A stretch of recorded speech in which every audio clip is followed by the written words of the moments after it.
Happy Wednesday afternoon, Mount Hood territory. I know I'm happy because I am at one of our newest businesses here in Clackamas County. We're right in Oregon City at the Hive, which is the home of a brewery that's actually been around in Mount Hood territory for a few years, but finally got a tap house location, and also Batch One Brewing. You know what? I haven't even been drinking anything, and I can't say brewing. It's one of those hard words.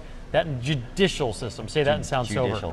Yeah, Batch One Brewing, which specializes in meads and ciders and so forth. But first off, I'm joined here with Brandon, who is with Shattered Oak. You guys have been around for a while, but you've got your first spot here, so talk about that. Absolutely. We've been around now for about 3 years, and kind of looking for our own little niche in the community. So when this opportunity came up to join in with Batch One and kind of have our own place so people can come in and enjoy our product, we jumped on it, and here we are. It's been kind of a blessing in disguise. And Oregon City has kind of become almost like mini Portland in terms of craft brewers. I mean, you guys are everywhere, and the best part is you're all succeeding. I mean, the community is supporting it. I think one of the biggest things, especially with the Oregon City community, is we work well together. Whether it be picking up product for one another, so everybody's not making the same drive, or sharing knowledge or sharing expertise. Whatever it is, we all work together, we talk, and I think that's really what makes it help out. That's one of the really cool things is you see so many other industries and there's so much competition. Yes. And with half a dozen breweries here in Oregon City alone, you think there'd be competition.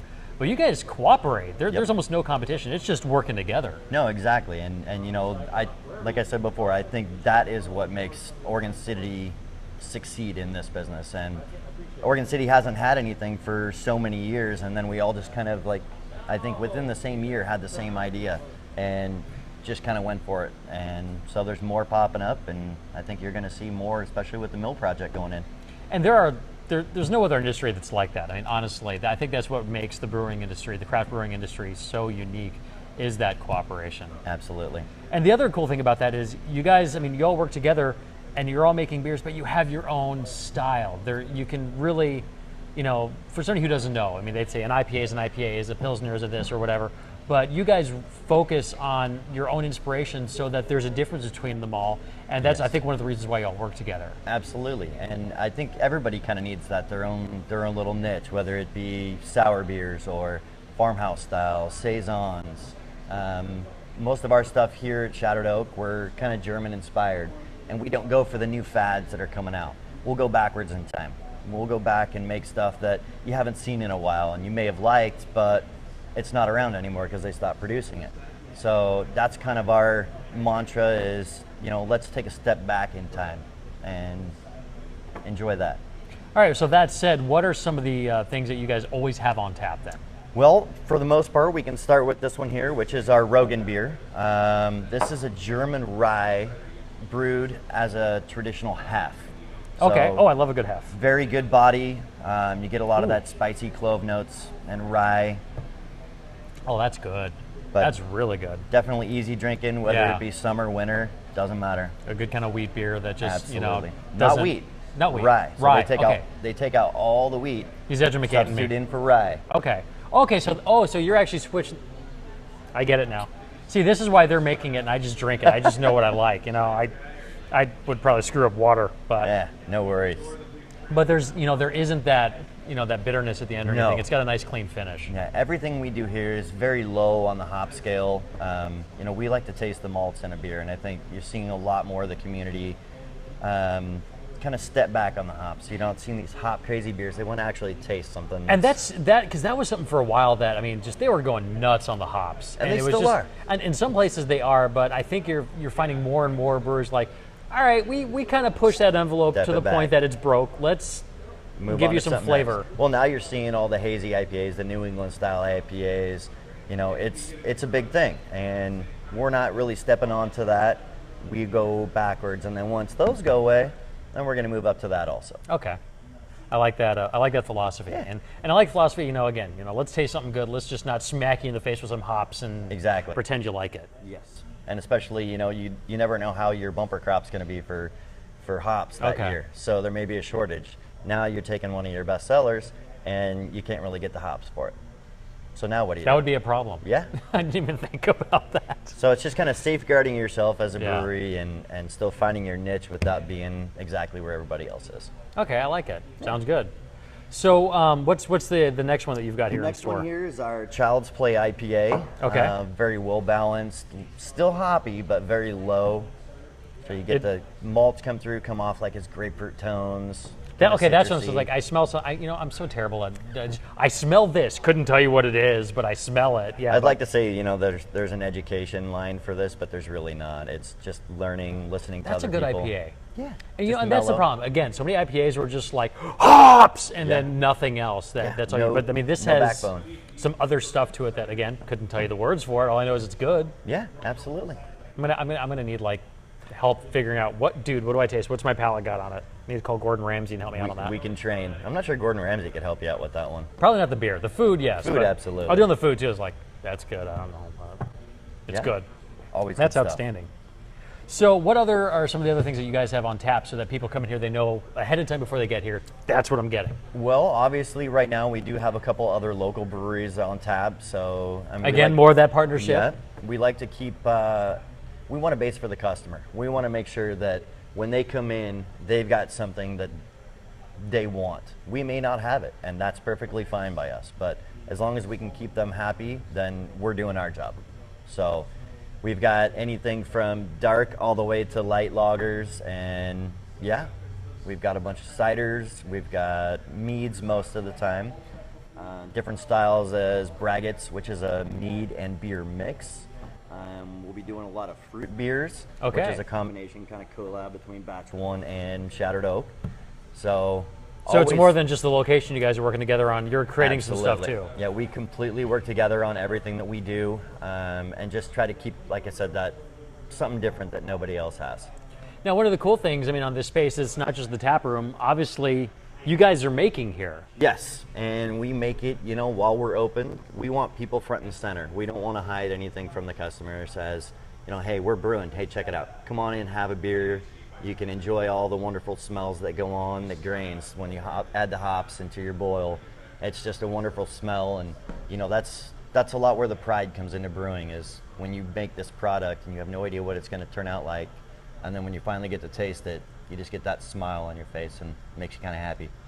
Well, that's what beer should be about, right? It should Making be. you smile. Exactly. So what's the process here? You kind of walk us through the process of how this works. Yeah, so basically on the right-hand side over here, we have our hot liquor tank. And That sounds like an 80s like hair band song or it something. could be. It could be. At least it's not a Or maybe dunk that tank. should be the name for the band, Hot Liquor. Hot liquor. So basically this stores all of our hot water. It's basically on hand and ready to use at any given time. And what we'll do from that process is transfer that water into the mash tun, which is on the far left over here. And all the grains are inside there, all milled up, and we'll basically give those grains a bath. Wash all the sugars and starches right off of them. And once that process is all done, everything kind of transfers out, all the liquid goes into the boil kettle right in the middle there. And then once she starts boiling, then it's add the hops, any other adjuncts you're adding into your beer, whatever you're making. What's the length of time for all this? Sometimes it can depend on the batch and what you're making, but for the most part, you can kind of knock a brew out in 6 to 8 hours. And that's Really? Yeah. Oh, wow. Okay. But then it's going to take another 2 weeks on that most of the time to clarify the beer for it to finish. Oh, okay. So it's not like I fermenting. start this morning and then by later today I can Oh, give you a yeah. new beer. Okay, I No. didn't think so. We wish it was that quick. Yeah, that'd be awesome. It's really not. So I see we got a little preview there. Your next beer was a red ale. Talk It about is. that a little bit. Well, we haven't done one to this date yet, so we've been talking about it, working on a recipe, and we wanted to put something back up on the board that hasn't been there. Okay. So seeing that one little spot, the customers come in, we've had a lot of people ask for red ales, so that's where we went. So how does tasting work? Somebody comes in, they want to kind of see what you got on hand. How does that work? Well, we do offer little samples. You can try anything on the board to find that one product that hits your palate just right. And I ask people to come in. We don't do a lot of descriptions here, and the reason behind that is we want to actually train the people. If I just write it down and it's something that you've never seen before and you don't know the name of it or style of it, you're going to skip right over it. Okay. So the best thing for us is to have the customers ask and taste it, because they may like it, but because they don't know the name, they're going to skip over it. Makes sense. So for us to educate the customers as they come in and try this product, I think it's going to work out best for everybody. See, technically it counts as schooling. So if you want to go try some beers, and you can say, you know, talk to your spouse and say, hey, I got to go get some education. Absolutely. You're being truthful. And so there's your excuse there. It's tax write-off too, because it's education, right?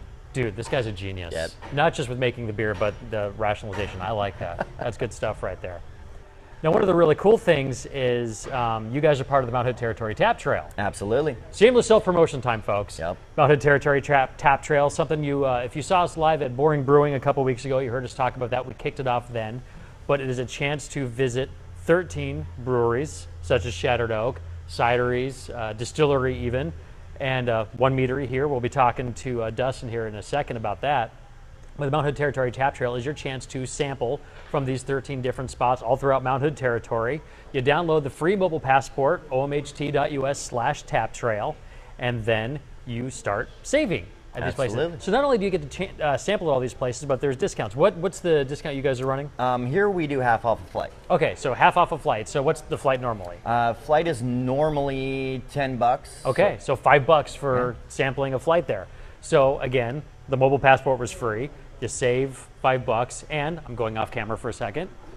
You hit 10 places up, you get to redeem for your Mount Hood Territory Tap Trail stainless steel pint glass. So again, free discounts, free. I'm struggling to find a downside here. I haven't found one yet. Okay, so there you go. Free stuff, discounts, beer, cider, mead, even spirits. Yeah, I got no downsides. So again, if you head over to omht.us/taptrail, you'll find the information there. You'll also find which breweries, cideries, and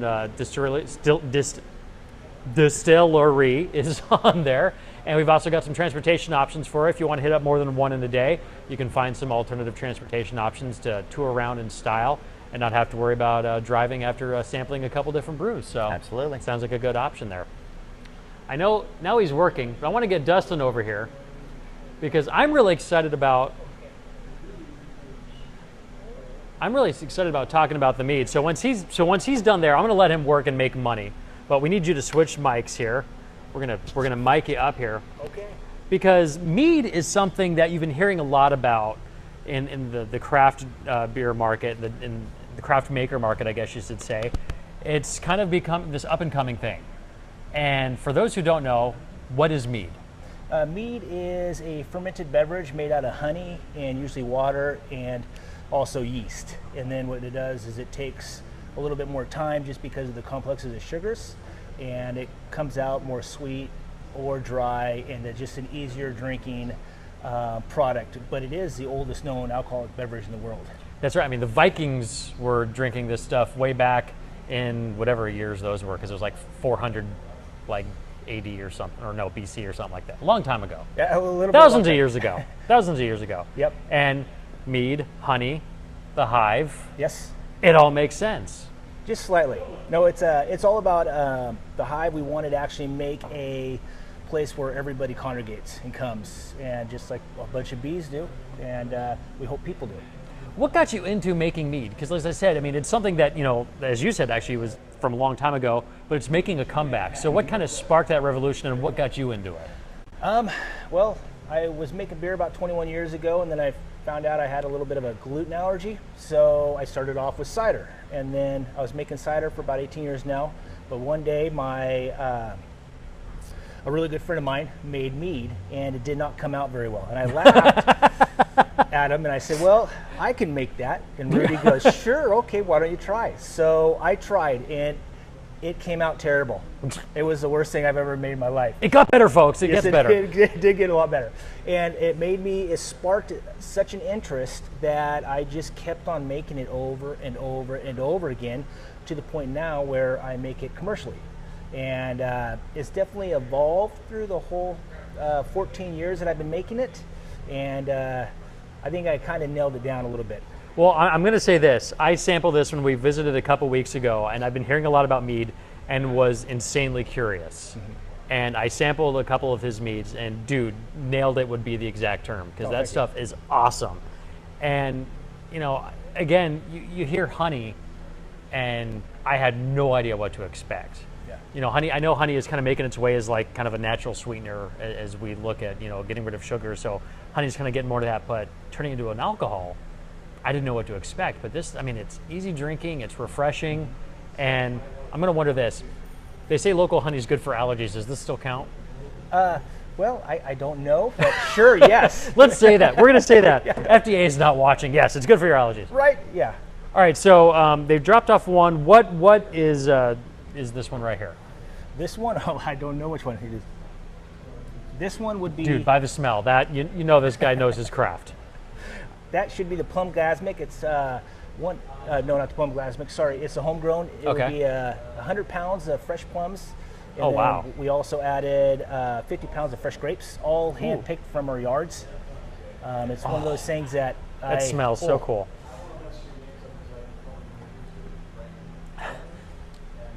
This is like something I would get out of a vending machine, like it's a juice or something. You have no idea that this is actually an alcoholic beverage. This is so easy drinking and smooth, and yeah, I mean, this is like long day, mowed the lawn, right? I'm hot and sweaty, give me something to refresh myself. That's awesome. Well, and the nice thing about what we do here is I don't add any chemicals, and I do not back sweeten, and I do not also filter. It's just 100% natural product all the way through and through.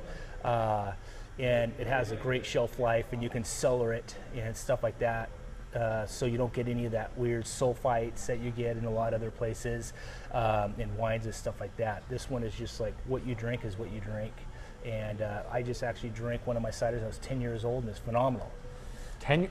Really? Yeah, it's wow. lasted 10 years, and it came out pretty darn nice. And I have 5 more years to go, 5 more bottles. So you mentioned that you actually started with ciders. So, and you, while you have jumped to the mead, you're still sticking with ciders as well. Yes. So talk a little bit about kind of what goes into those ciders.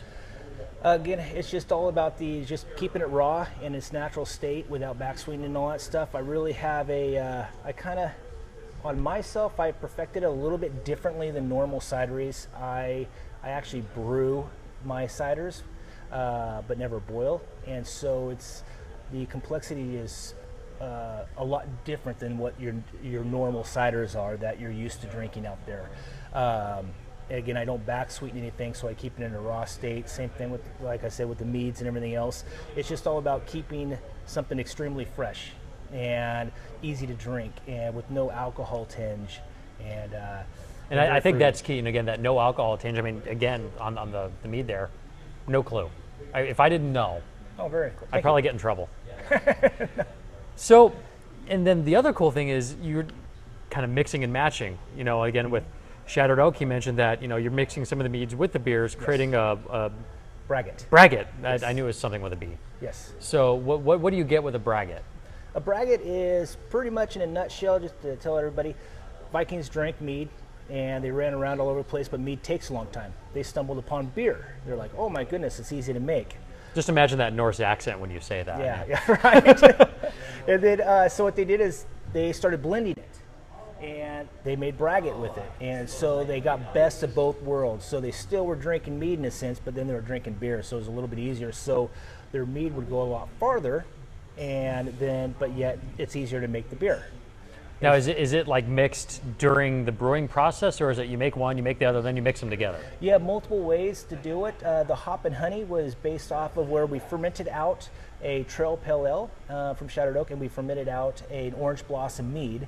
And then what we did is we introduced them, and then they started fermenting again, and then we set it aside for a year. Okay. Wow, that's...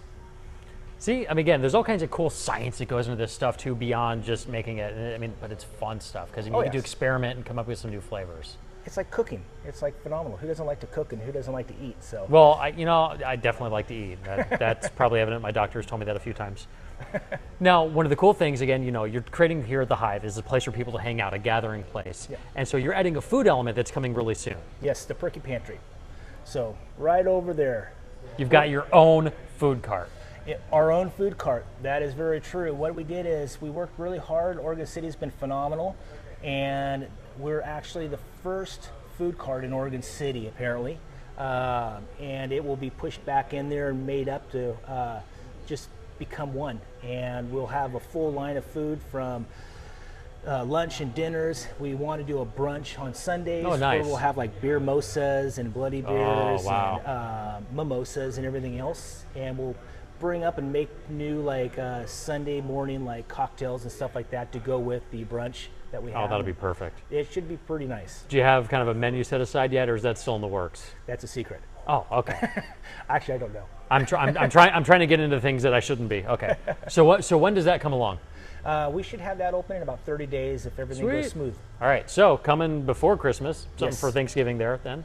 Okay. Hours, places to find you guys online, in person, and everything. How do people get here so they can taste all these wonderful beers and meads and ciders Well, and braggots? pretty much we all have a webpage. We have the Hive taphouse.com. We have batch1brewing.com. We have shatter-oak.com. All the web pages link up together, so one goes from the other. Everybody can go hit the Google map. It'll go straight into your phone, and it will bring you to this great 13851 Beavercreek Road location.